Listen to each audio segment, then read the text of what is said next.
And what up once again? It's about, well, actually it's an early night for me. And not that it matters, but you guys know the time, you guys know who I am, and you know the place. And for the uninitiated, as always, this is Red, aka Shaka, and this is The Other Side of Ropes.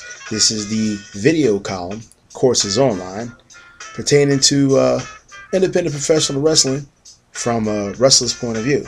And of course, who's a wrestler but yours truly. Now, for those of you who don't know, and you had to be under a rock or just under something, a different situation altogether not to know this, but over the weekend, more specifically Saturday, marked the end of an era. After about over 18 years, or close to 2 decades, how you want to look at it, the door shut for the last time on a wrestling show, or for wrestling shows, at the famous Viking Hall, formerly known as the ECW Arena, formerly known as the Alhambra, formerly known as the Arena, formerly known as the Asylum. Now, there's a lot of mixed feelings, and of course, it was more than standing room only because a lot of people wanted to be there just for the simple fact that it would be the last show there. Because unfortunately, the building has, despite the many metamorphoses it's gone through over the last 18, 19 years, this time around, it's fallen under new management. Of course, wrestling wasn't exactly on the itinerary of the new owners. But interesting thing to mark if you think about it. A lot of wrestling venues have gone through, and basically on the heels of one man who made it all possible for everybody else to follow in his footsteps, and of course that was Paul Heyman, with what was from Joel Goodhart's Tri-State Wrestling to Eastern Championship Wrestling to the Extreme Championship Wrestling that everyone knew, and to the next incarnation it had become after a while. An interesting thing you can mark is the fact that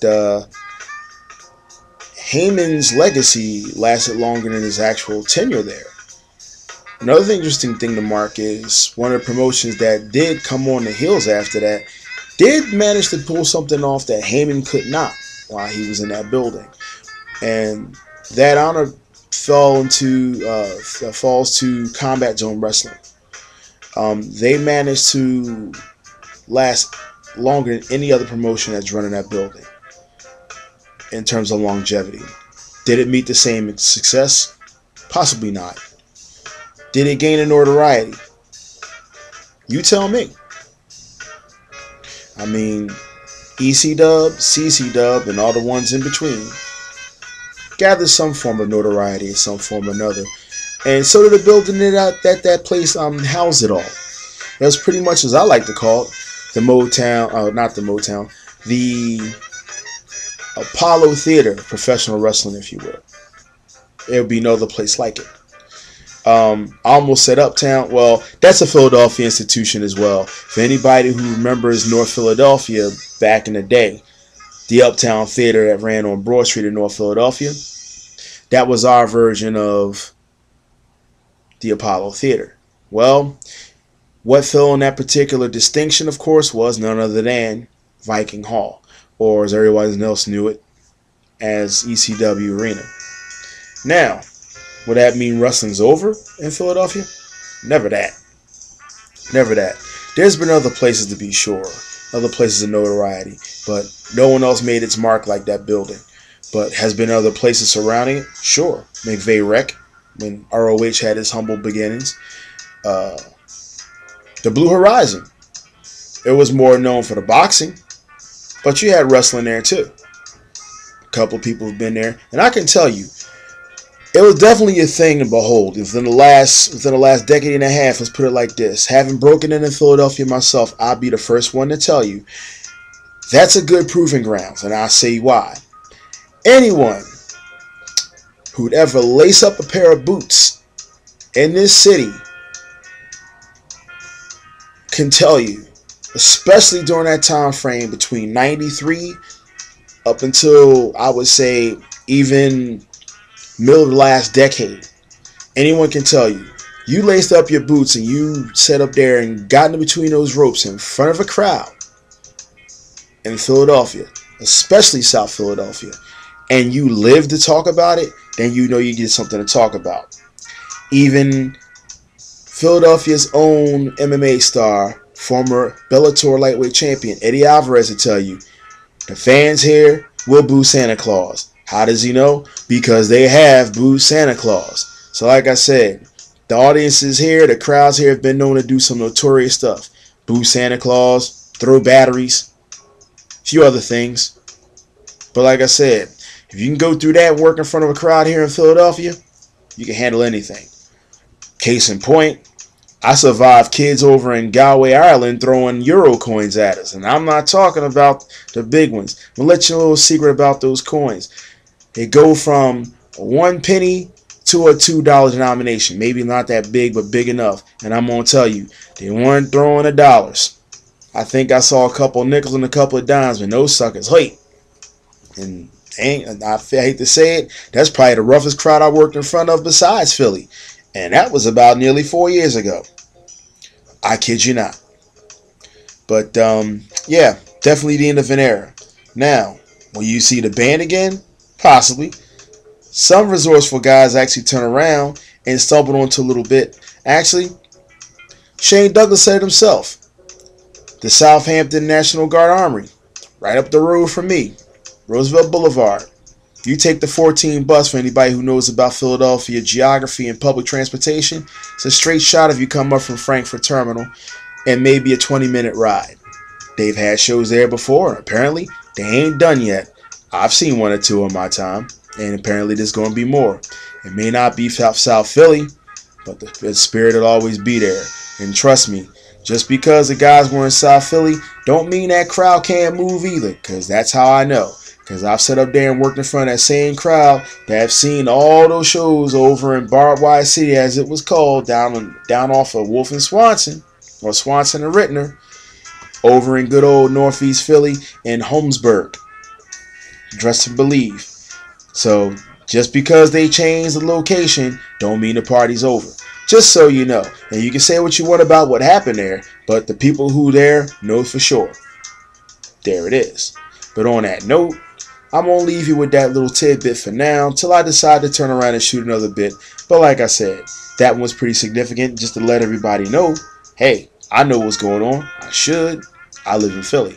Even if I'm not there, I got eyes and ears everywhere. It's just a thing I do. But like I said, on that note, I'm going to bust the shout-outs, baby. That's right. The usual cast of characters and suspects going over from the West Coast. Let's see. Mr. Graves over in Carson City, Nevada. In Las Vegas, Viva Las Vegas, Mr. White Trash himself, Johnny Logan. For Vintage Pro Wrestling in Oklahoma, Miss Dawn Holly. Back over to Arizona for NWA Wild West, Mr. Sick Nick. In the Southeast, Mr. Marcus Gibbs, the Chocolate Chop. Blade Walker, Scotty Bullwinkle, Ghetto Blaster. Bob Geary, Atlas J. Horn, Bobby Sanford. Cassidy Kane, Black Ice D-Line, Body Snatcher D-Line,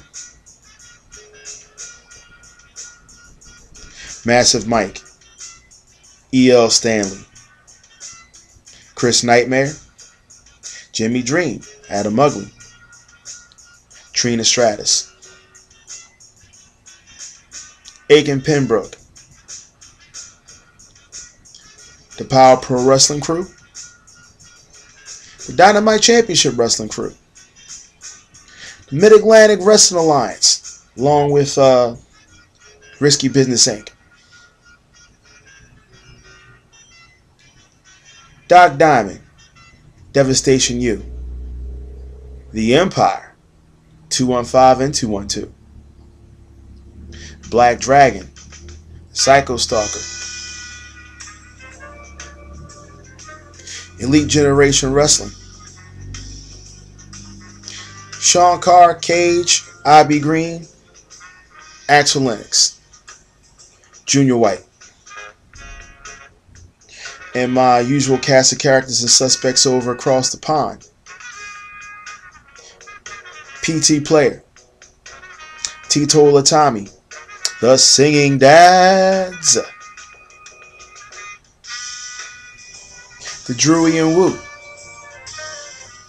To the Ginger Snap and the Milkshake, Craig Gunner, Tony Allen, The Tobes, Miss Vicky, Mr. Jim, to the Rough and Ready crew in Northampton, to my Flemish brothers over in Belgium, mi hermano y hermana. That's right, I'm talking about Robin and Janine. My Kohai, Jack Demento, Thorax, Homeless Tom, Dr. Gangrene, Wendy, Gabriel Angelfire, and Mr. Rob Raw. To my boys over in Holland, G-Spot, Sumerian Death Squad, Andy effing Patterson, Uncle Vito, Il Villatore Toscani, Rico Bushido, Mr. Hudson Walder, and Twine Kreft, In der Rad. To my German crew, to my boys out in Germany, Craig BC, the House of Jacks,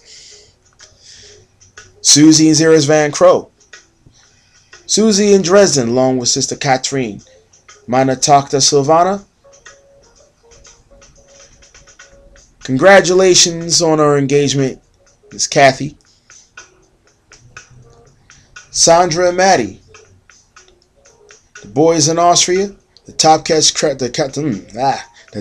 Wrestling crew, Andrea Bobic,